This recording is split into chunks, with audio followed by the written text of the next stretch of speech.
Well, good afternoon, good people. Mark Holmes here, and as always, I want to say thank you all for watching, commenting, subscribing, and being part of the Joe Boo Sports Report. Without you guys, as well as you ladies, you know that this literally does not work. Hope everybody's having a great day. The combine workouts are beginning right now, and I won't be able to be watching them, at least not at the moment.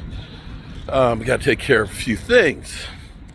But we have something that's happening that I literally cannot believe is actually happening.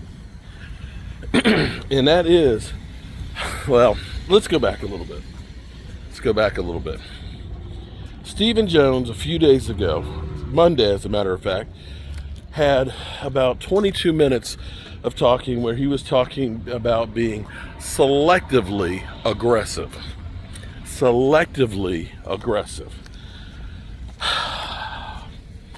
They were talking about Osa Odighizuwa's contract and that they had begun negotiations, which at the moment you say, oh shit, and that Catboy is always full of shit. All right. In there, he kind of said something about this week, and that basically implying that they would get Osa done and then start working on Micah Parsons. This is the kind of shit that regular teams do. So, per a couple of sources out here, we're not talking about Ian Rappaport and Jordan Schultz at the moment because they literally were almost at blows, okay? Apparently, they blew up at Starbucks and Jordan Schultz basically threatened Ian Rappaport. So, don't know if he's filling out a police report or not on that. Be that as it may, Mike Fisher and some others are reporting that the Cowboys are closing in on a deal for Osa Odighizuwa for $21 million a year. Oh shit. Yeah, $21 million a year. A good chunk of change, and a lot of people will say, he's not worth it. That's not. You know, dude was like, I think he was fourth in pressures from the interior defensive line. Dude's a beast.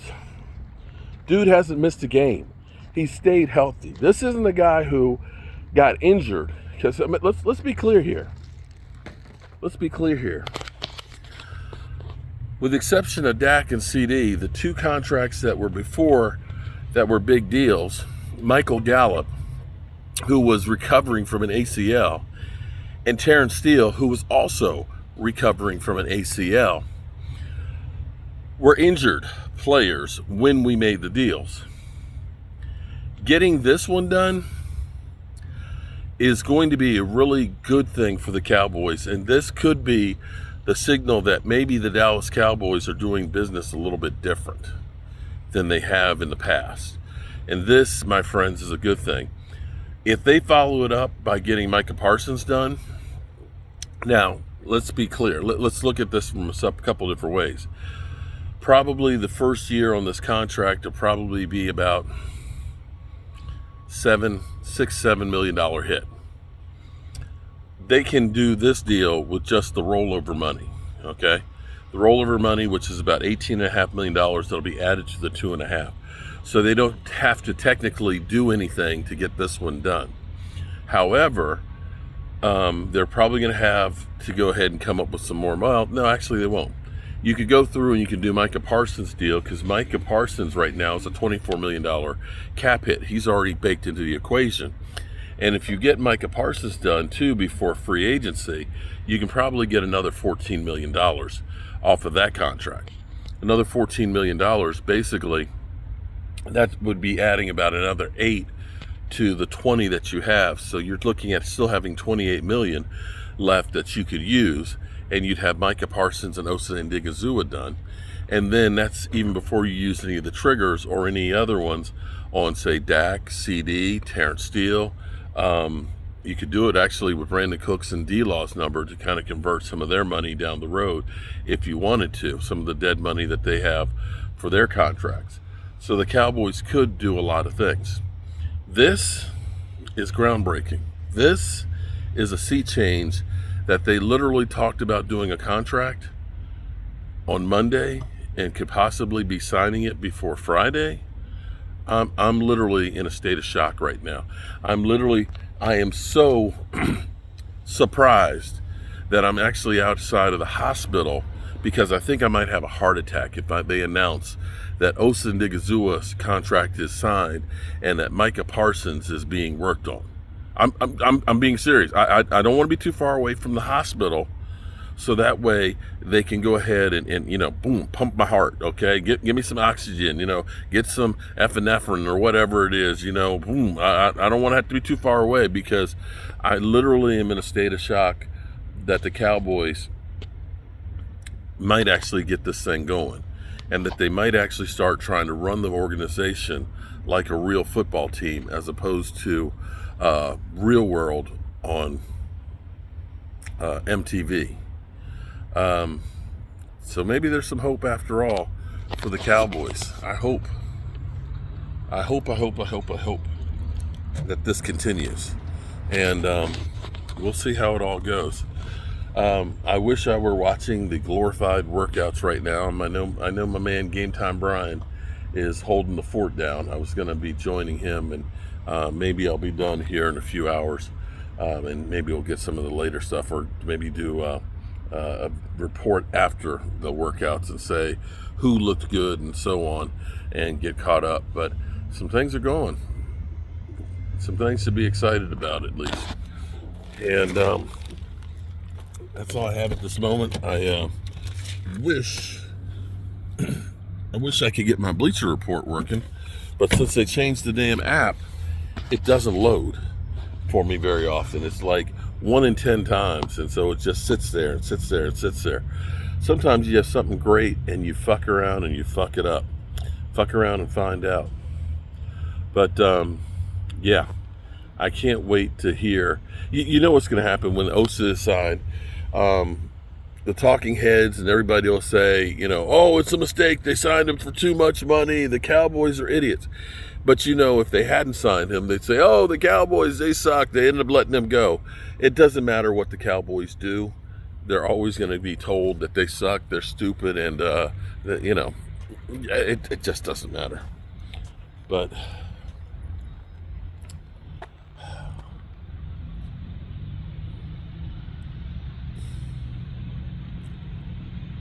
Cowboys need to win a Super Bowl.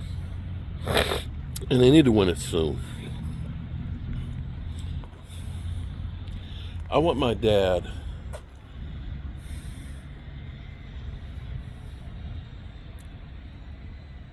the reason I'm a Cowboy fan, see, I grew up here in Northern Virginia, which is Washington Commanders country, or back then Redskin country, which it's weird for me to be a Cowboy fan from back in the 70s. You can call me a bandwagon fan if you want, and I'm okay with that. I'm a bandwagon of my father. My father, who was a Cowboy fan when I was a baby. He loved Bob Bullet Hayes. And since the Commanders were the last team to integrate, he was like, I can't support them. And that's why he became a Cowboy fan. And I'm a Cowboy fan for no other reason than looking up at my dad and wanting to be just like him.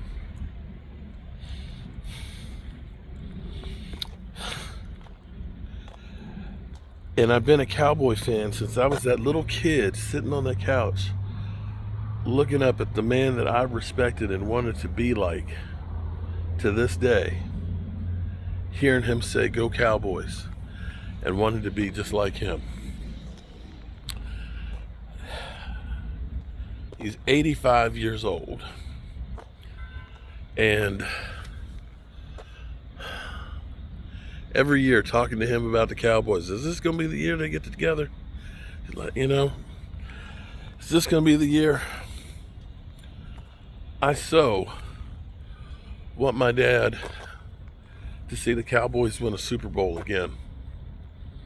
Time's running short. There's not too many more opportunities. Cowboys got to get this shit right. I'm sick and tired of saving for a rainy day. Sick and tired of, we can't do. Screw that stuff, man. If you go all in and we got to tear it up down the road, I'm okay with that shit. Get this shit done. Make yourself a mega team again and get us a Super Bowl. I got to get this from my dad. I got to get this from my dad. Whew. Have a good one, good people. I'll keep you updated on any other breaking news when it happens. Peace.